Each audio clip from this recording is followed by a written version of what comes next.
Today's topic is one that has destroyed friendships, ended careers, rewritten music history, and cost some of the biggest names in rock millions of dollars in court. These are 12 songs where someone got caught, or almost got caught, lifting someone else's work. Some admitted it. Some fought it to the Supreme Court. And a few of the outcomes will genuinely surprise you. Here's what people don't say enough. Rock and roll was built on a foundation of blues, and the blues was often taken without credit, without payment, and without consequence until lawyers got involved. What you're about to hear is what happens when artists borrow a little too freely, and the original writers finally decide they've had enough. If you're new to this channel, subscribe right now and hit that bell. We dig into the real history of rock and metal every single week. No filler, no fluff, just facts. Let's go. Number 1, Whole Lotta Love, Led Zeppelin versus Willie Dixon. Start at the top. Led Zeppelin is arguably the greatest hard rock band that ever existed. They're also one of the most documented cases of musical appropriation in rock history. It was 9:11 a.m. on Friday, January 11, 1985, when a clerk at the United States District Court for the Southern District of New York stamped the paperwork to make it official. Legendary blues musician Willie Dixon had sued Led Zeppelin, alleging the band had stolen one of his songs to create Whole Lotta Love. Dixon had written the lyrics to Muddy Waters' You Need Love in 1963. Robert Plant later admitted the situation openly. When Willie Dixon turned on the radio in Chicago 20 years after he wrote his blues, he thought, "That's my song," Plant reportedly said. "When we ripped it off, I said to Jimmy, 'Hey, that's not our song.' And he said, 'Shut up and keep walking.'" That quote tells you everything you need to know about how this happened. Led Zeppelin settled the case for an undisclosed amount, and Dixon received songwriting credits on Whole Lotta Love. It wasn't until 1999, a full 30 years after the song was recorded, that Led Zeppelin began printing Dixon's credit on releases. Blues legend Howlin' Wolf also levied a lawsuit against the band after they incorporated a bridge he had written into their tune, the Lemon Song. Wolf was given credit for his writing once that dust settled too. Plant's response to all of it? You only get caught when you're successful. That's the game. Number 2, Stairway to Heaven, Led Zeppelin versus Spirit.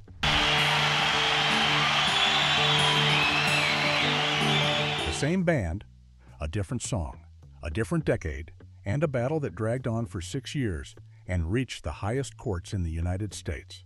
The estate of Randy Wolf, the deceased guitarist of the band Spirit, filed a federal copyright infringement lawsuit in 2014, arguing that the iconic guitar intro to Stairway to Heaven was stolen from the opening notes of Spirit's song Taurus, which came out before Stairway. The argument had historical weight.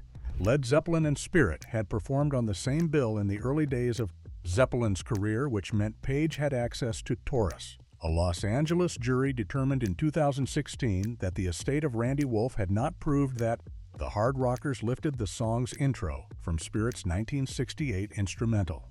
Page and Plant released a statement.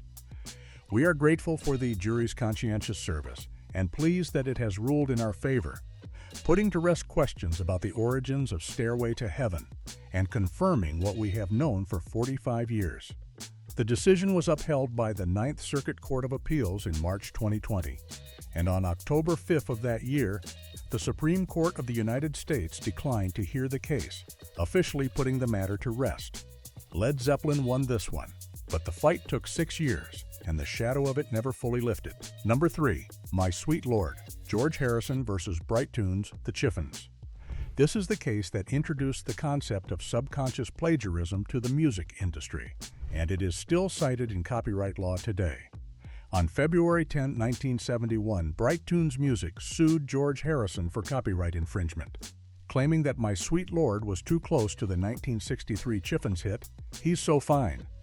The case dragged through the courts for 5 years before a verdict was reached. A judge ruled in 1976 that Harrison had committed subconscious plagiarism. Judge Richard Owens stated on the record that he didn't believe the rock star knowingly wrote a similar song, saying, "Did Harrison deliberately use the music of He's So Fine? I do not believe he did so deliberately. Nevertheless, it is clear that My Sweet Lord is the very same song as He's So Fine with different words, and Harrison had access to He's So Fine. This is under the law, infringement of copyright. Harrison would eventually pay out $587,000. The case took so long and affected Harrison so deeply that he wrote an entire song about it. This song, released in 1976, a satirical commentary on the absurdity of the proceedings. The lawsuit became a textbook example of how an artist can unknowingly absorb a melody and reproduce it years later without conscious intent and still owe hundreds of thousands of dollars for it. Number 4, Bittersweet Symphony, The Verve versus Abaco, The Rolling Stones. This is one of the most notorious copyright disputes in rock history, not because the borrowing was hidden, but because the punishment was catastrophically disproportionate to the actual crime. According to Rolling Stone magazine, the royalty dispute arose in 1997 when the Verve sought permission to sample a short, staccato string sequence from the symphonic version of The Last Time, recorded in 1965 by the Andrew Oldham Orchestra. The Stones agreed to license a 5-note segment in exchange for 50% of the royalties. But Alan Klein, the manager who controlled the rights, claimed the Verve voided the agreement by using a larger portion of the song. Abaco Records, Klein's holding company, filed a plagiarism case, after which the Verve relinquished all their royalties and publishing rights to Abkiko, and the song credit reverted to Jagger and Richards. All of it, every penny. One of the defining songs of the 1990s, written entirely by Richard Ashcroft, went on to generate enormous royalties, and Ashcroft saw none of it.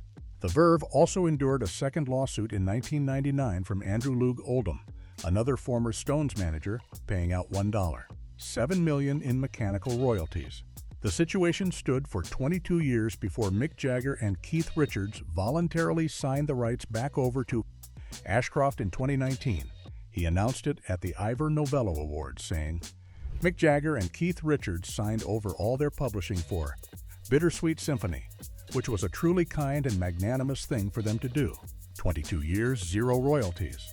One of rock's most vicious legal outcomes. Number 5, Surfin' USA, The Beach Boys versus Chuck Berry. In one of the first high-profile plagiarism disputes involving two well-known rock artists, legendary rock pioneer Chuck Berry accused the Beach Boys of infringing his copyright on the song Sweet Little 16, which he released in 1958. Brian Wilson of the Beach Boys has said that he meant for Surfin' USA to stand as a tribute to Berry. The melody was Berry's. The guitar riff and chord progression were Berry's. Wilson swapped out the city names referencing American teen culture with surfing destinations along the Pacific coast and thought that was enough of a transformation to constitute a new song. It was not. With the threat of a lawsuit looming, Beach Boys manager and Brian Wilson's father, Murray Wilson, agreed to give the publishing rights to Ark Music, Berry's publisher. Berry's name wouldn't appear on the songwriting credits until 1966. This incident was one of the first major plagiarism scuffles in rock history. It established early on that changing the words was not sufficient cover for using someone else's melody. Chuck Berry, who built the DNA of rock and roll and watched it get borrowed freely by an entire generation of white artists, at least got his publishing on this one. We're halfway through, and none of these are small. If this kind of deep rock history content is what you're here for, subscribe right now if you haven't already, drop a like on this video, and share it with someone who thinks they know everything about these bands. Let's keep going. Number 6, Come Together, John Lennon versus Morris Levy, Chuck Berry. The 1969 Beatles song Come Together by John Lennon was alleged to have plagiarized Chuck Berry's 1956 song You Can't, Catch Me, by slowing it down and giving it a funkier arrangement. Berry's publisher and owner of Big 7 Music started legal proceedings. The similarities were real. The opening lyric, Here Come Old Flat Top, was lifted almost directly. Lennon didn't fight it aggressively. The case was settled out of court for an undisclosed amount, and as part of the settlement, Lennon agreed to record 3 more songs from the Berry catalog on his next record. That resulted in Lennon's 1975 album Rock and Roll, which included Berry covers, though the behind-the-scenes story of that record involving Morris Levy releasing unauthorized versions of the sessions, became its own separate legal disaster that Lennon ultimately won. The Come Together case is a clean example of how the settlement terms themselves can have significant artistic consequences. Lennon's next album was shaped by the legal outcome of a copyright dispute. Number 7, Creep, Radiohead versus Albert Hammond and Mike Hazelwood. Radiohead's debut single became one of the most recognizable alternative rock songs ever recorded. It also had a melody that another pair of songwriters recognized immediately as their own. Albert Hammond and Mike Hazelwood sued Radiohead in 1992, claiming that Creep borrowed the chord progression and melody of The Air That I Breathe, a song Hammond and Hazelwood wrote that the Hollies had taken to number 2 in the UK in 1974. The suit was settled after Radiohead admitted to using parts of the song and gave the songwriters a percentage of the royalties. Hammond and Hazelwood are now listed as co-writers on Creep. Listen to both songs side by side, and the similarity, particularly in the chord structure during the verse, is not subtle. Radiohead didn't fight it because they couldn't. The irony here is layered and documented. Radiohead then spent years in a dispute of their own over the same song, when Lana Del Rey's Get Free was alleged to have similarities to Creep. Del Rey confirmed via Twitter, "It's true about the lawsuit. Although I know my song wasn't inspired by Creep, Radiohead feel it was and want 100% of the publishing. I offered up to 40 over the last few months, but they will only accept 100. That dispute was eventually settled quietly. Radiohead, the band that had to settle a plagiarism lawsuit over Creep, turned around and pursued another artist with the same song. Number 8, Ice Ice Baby, Vanilla Ice versus Queen and David Bowie. Queen and David Bowie's collaboration Under Pressure from 1981 has one of the most infamous bass lines in music history, so much so that Vanilla Ice sampled it for his song Ice Ice Baby in 1990. Representatives for Queen and Bowie threatened a copyright infringement case. Vanilla Ice's initial defense was that his bass line was different from Under Pressure. He claimed there was an additional beat. The music world rejected the claim almost universally. The lines are, to any ear, functionally identical. The case was settled out of court. Bowie and members of Queen all received songwriting credits on the track. Ice paid an undisclosed sum and collected a significant amount of public ridicule in the process. The Under Pressure bass line became one of pop culture's most recognizable examples of outright sampling without credit, and the case helped establish that the music industry's tolerance for uncredited samples was officially over. Number 9, I Won't Back Down, Tom Petty versus Sam Smith. This one is unique because it was handled quietly, cleanly, and without bitterness, but it still resulted in a permanent change to one of 2014's biggest hits. Tom Petty issued a statement about the Sam Smith thing. "Let me say I have never had any hard feelings towards Sam. All my years of songwriting have shown me these things can happen. Most times you catch it before it gets out the studio door, but in this case it got. By Sam's people were very understanding of our predicament, and we easily came to an agreement. The word lawsuit was never even said and was never my intention." Petty and co-writer Jeff Lynne, his fellow traveling Wilbury and ELO songwriter, ended up getting their due credit, along with 12.5% of the Stay With Me royalties.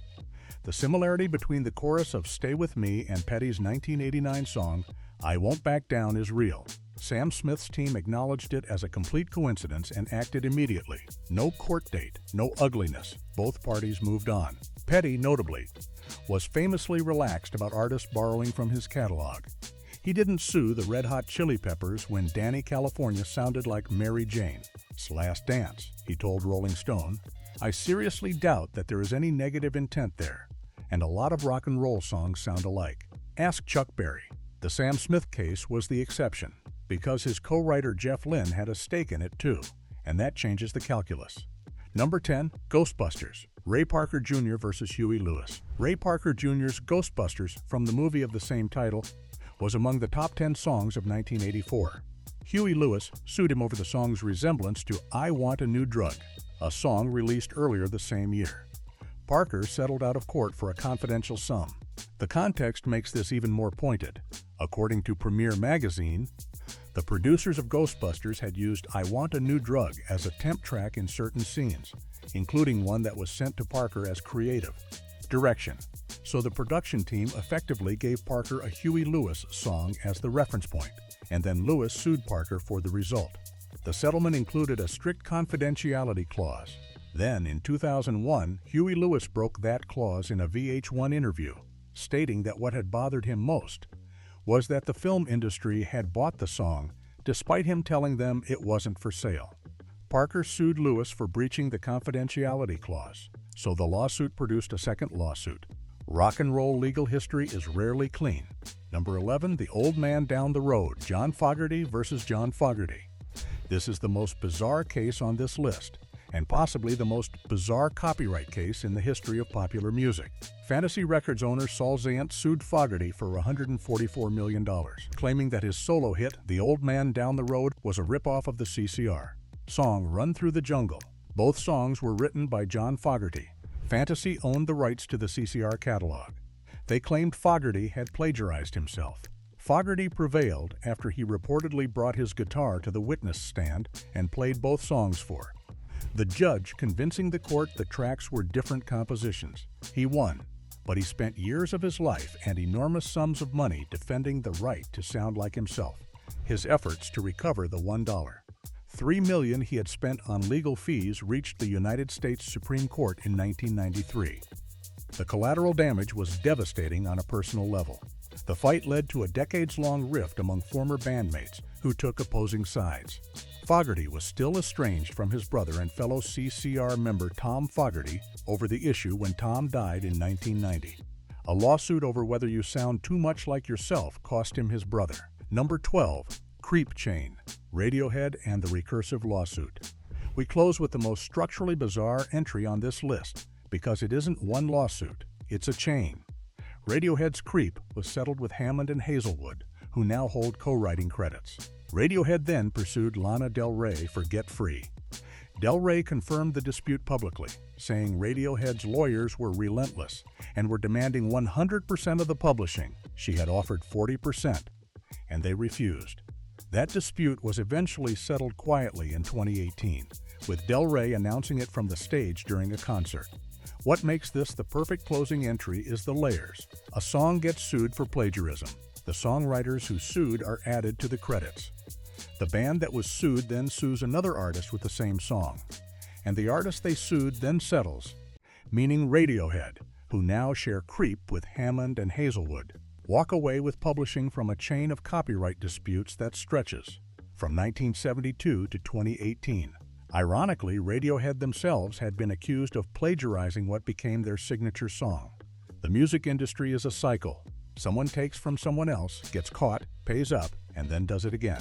12 songs, 12 lawsuits, and a through line that goes all the way from Chuck Berry watching rock and roll take his riffs without credit to billion-dollar catalog disputes in the streaming era. The lesson here isn't that artists are thieves. It's that music has always been a conversation, and when that conversation stops being credited, lawyers get involved. Drop a comment below telling us which case shocked you the most. The Verve giving up every penny for 22 years, Fogerty being sued for sounding like himself, or the recursive Radiohead chain? Let us know. Hit that subscribe button if you haven't already. Hit the like button if this gave you something. We'll see you in the next one, and we'll keep going deeper.